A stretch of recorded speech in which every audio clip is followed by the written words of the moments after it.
ladies. Genesis here. It's been a few hours since my egg retrieval. So I thought we'd give you guys an update while I'm calm. So, we had to be at the fertility center at 7 a.m.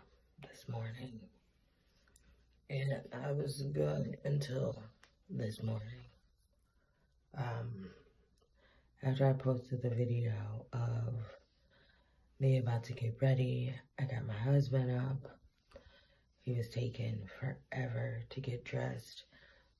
We did end up going to the city, to my mother-in-law's house, so that we would be closer and that she can be with the girls. And it was like 6:40, and I'm like banging on the bathroom door, let's go. Like, it's 20 minutes away, and there may be traffic, let's go. And he opens the door, and he's like, I can't do it. I'm like, you can't do what? He's like, I can't. He's like, I don't know what's going on, but I can't. So I was like, you better figure it out in the next 3 minutes, or I'm gonna go in and get it myself. So it was like 6:50 when we left. And then somehow, some way, driving there and parking, we were 4 minutes late. That's it, 4 minutes late. And we got in. I knew it would be other people there, but it was like 10 people there waiting for the retrieval too. So I was like, oh Lord, I was like, I took the shot at 8 p.m. It says they have to be removed by 8 a.m. today, and I'm not gonna get in and out of here on time. So we sat there, my husband was trying to call me. We get called back at like 7:35, and they took my weight, they had me sign some consent, they had me get the gown on. As I was getting the gown on, they were like, did you test out your trigger? And I was like, yes, I did. So here was the trigger. It came up, like before the P was fully across, it was positive. So I was like, I can't wait to see that. And you guys have to forgive me. I've been crying all day, and I've been in and out of sleep, so this may be jumbled. I'm gonna make it quick because I refuse to cry on camera. But long story short, they had me pee my bladder. They had me empty my bladder, and then they were like, okay, we're gonna take you back in the room, and then we'll come and get you 5 minutes before 8, and you'll be good. So I'm sitting there like, how the hell you gonna do all this 5 minutes for me? As my ass hit the seat, they were there. I was like, okay. I got into the surgical room, and he was like, sit on, sit ass out. And it was a guy. He was like, sit ass out and then scoot up to my hands. So I'm thinking it was like his hand like this, or his hand like this. No, his hand was like this. So when I scooted all the way down, it was just like hands and ass cheeks. And I was like, you know what? You can take these eggs out. Let's work it out. I don't get no fuck. Let's do this. So he came and he put the thing in my hand, and I was like, are you gonna give me that white stuff again? I was like, that shit is horrible. And he was like, yeah, you'll be fine. He's like, put your legs up in these things, these black things. He said, put your legs up in these things before you're asleep. And I'm like, before I'm out, just like, ow. I couldn't even like say anything. I was just like, huh? But in the what? And so, I saw one leg get done. So they put your leg in, and then they kind of like strap your leg in, like you're being crucified or something. So I was like, okay. And I woke up to, Ishmael, honey, where's my husband? Where's my husband? He was sitting right in front of me, but I was looking in the direction where his chair was. I'm like, Ishmael? He's like, yeah. And he's talking to me, and I'm just like kind of looking at him. Like, what? And he goes, I go, did they tell you how many eggs? And he was like, yeah. I was like, okay, well, how many? And he's like, well, you should wait for them to come in. So I'm like, I started panicking. So I'm like, no, how many eggs did I get? So he was like, 15. And I instantly started crying. I've looked and I've read and I see 15 is a lot. I see people who get 20, 28. It always dumbles down. I know this. In my mind, I know this. But I'm high at that point. You know, I am very high at this point. And I just broke down. I was like, I'm not worthy. I messed up. I was like, all that work and I got 15. And then it like hit me and I'm like, hold on. I have 15 eggs supposedly on the right and 6 on the left. So I'm like, which ovary didn't have as many eggs? So he's like, oh, she's going to come talk to you. And I'm like, bullshit, you're going to talk to me. He's like, well, she didn't tell me. So she came in, the nurse came in, and she's like, everything okay? And I'm like, I did all this work, and you only gave me 15 eggs? I'm like, what the fuck? And I'm like, they're gonna turn from 15 to 2, and then I won't have any fucking baby. Like, I was really losing it. And so I guess they, like, kind of looked at my husband like, why did you tell her, you know? And the doctor came in and she's like, no, you did really well. And I'm like, no, I didn't. I got 15 eggs. I'm like, I said 30 plus on one side and 30 plus on the other side. And how you got was 15 eggs? I was like, that 15 eggs is going to turn into 12 and then turn into 6 and turn into nothing. And I did all this work and fucked myself up for nothing. But she's like, okay, I'm going to need you to calm down. Like, they had to come in and close the door. Like, I'm going to need you to calm it down. So she explained to me that I got 15 from the right side. That was always the ovary that they could see. But the left side, which I always found odd, she never moved from one side to the other side when she would look at my eggs. They were like both. My ovaries are on the thing. And I'm like, no, shouldn't one be on the left and one be on the right? And she's like, no, you're kind of swollen. So they all it kind of feels like I didn't move. She's like, but I did. And I'm like, yeah, whatever. So according to the doctor, I had enlarged blood vessels that were encapsulating my left ovary.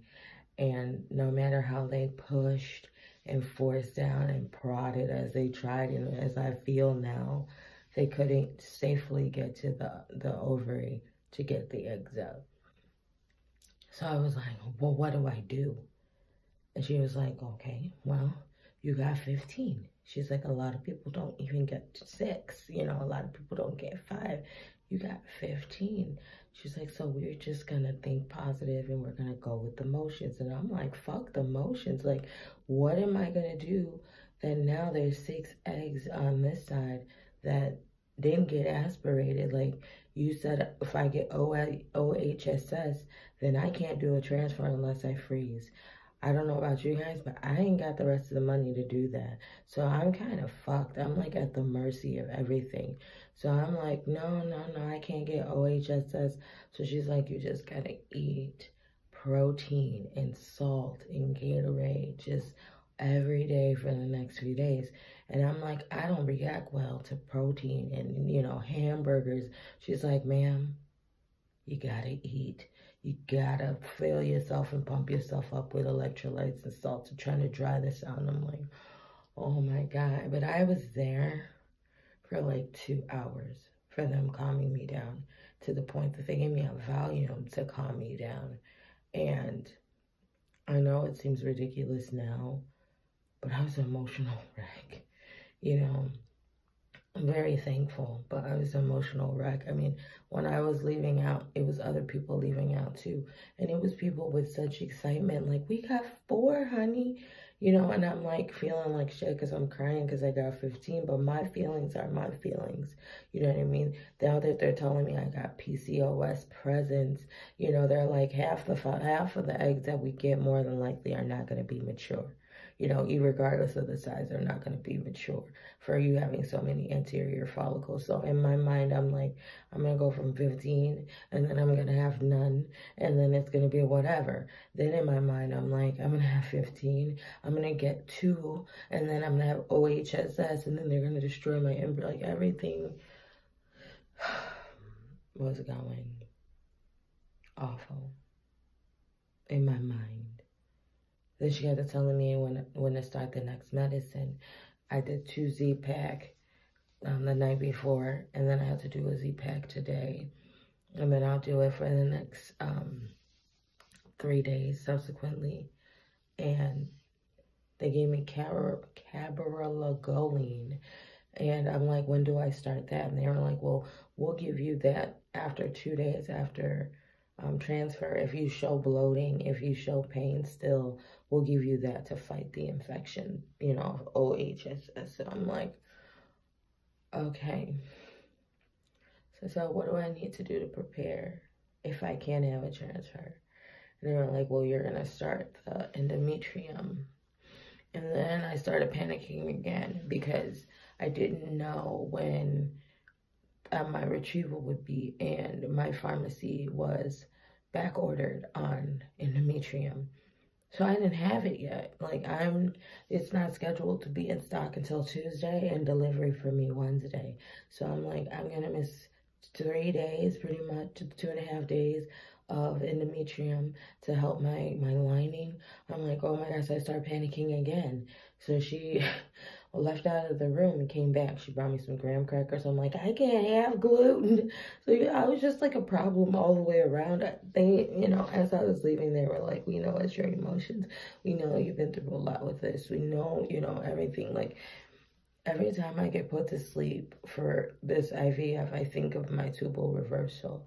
I think of how I feel like I failed. I think of how I feel like my body failed. And I just get into this emotional, like tirade, you know. So they already, they had a lot of empathy for me, even though one person was kind of like, okay, lady, calm down, you know. It was, everybody else was like, okay, well, let's explain it to her like this and calm her down. And my poor husband, I just lashed on him. I told him everything I felt from the tubal reversal. You know, I told him, like, I didn't feel like he had researched enough. I feel like he didn't mourn like I did. Like, every feeling, every emotion that we kind of put to the side and we're like, it is what it is, I let it out. And I thought he was going to be so furious. And all he did, and it's not normal for us because I'm not a really touchy-feely, like, person. Like, halfway through my rant, he just got up and wrapped his arms around me, and he just let me cry. And he was like, I'm sorry you felt that way, and I'm sorry this happened. And he just kind of, like, told me, like, I felt just as bad when you lost those babies. He's like, but I didn't know what to do. It's like, I didn't know what to say to you, you know?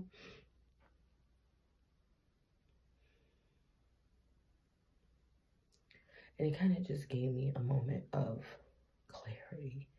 You know what I mean? Because we always forget that they are mourning too, that it's a loss to them too. And I was just so angry. He's like, I just didn't know what to say. He's like, we aren't telling our friends and family, so I can't go and ask somebody their opinion or ask somebody how they feel. So it was just a lot. So I left. I got to the fertility center at 7:04 a.m. and I left a little bit before 10. My procedure started right on time at 8 o'clock, and I was up and awake within, my husband says, 15 minutes, but my emotional breakdown lasted all the rest of the time. And I got home and I still was crying. My girls know that we're trying to have another baby, but they don't know the extent of what we're doing right at this moment. And so they didn't understand why I was sore, why Daddy was helping me get in and out of the car, you know, things like that. So it was just a lot. I got home and I just had to let myself cry. I just had to let myself feel, even though I know a lot of it is irrational, and I know I should be extremely thankful. In my mind, I just feel like everything's was gonna go wrong. Like, I was so sure about my tumor reversal, and now it's just like, did I make the right choice? Did I do this for the right reason? That type of thing. Like, I have that self-doubt going on. So I got 15 eggs, and they said no sex until after pregnancy test, even though I haven't had a transfer yet, because I still have the other eggs inside. And now I feel right now nothing's going inside of me, not even air, you know. But they said no, no sex. And I just gotta be prayerful and mindful. You know, I didn't get to show you guys all of my shots because everything got just so hectic. And I already let them know that I'm going to get a voicemail. Like, I'm gonna let myself get a voicemail. My job was not very understanding, so I have to go to work tomorrow. I feel like hot shit on a Thursday, but I have to go to work tomorrow. So more than likely, I'll be on the phone helping a lovely patient like myself get their fertility meds or cancer meds, and I'll let it go to voicemail, and then I'll just post for you guys those in the next coming days. I got 5 days. I got, well, 4 days. I got to last 4 days, and my embryos and my babies need to last 4 days, and I'm praying they do. And I'm gonna eat. My husband went and bought hamburgers and forced me to eat 2 hamburgers, and I must say, even though it was very bland and plain, and he just made a hamburger and put it on some bread, it actually helped me feel better, and I was able to get some sleep. So I'm gonna take you guys these next 4 days on this roller coaster. I may have tears, I may have sadness, but I want you guys to see this, because this is my only IVF journey. This is the end of the road for my TTC. I can't do anymore. So if you guys have any suggestions of what helps your OHSS, let me know. Any questions, put it down there, because I'm sure I forgot something. And I'll talk to you guys really soon. Back to bed I go.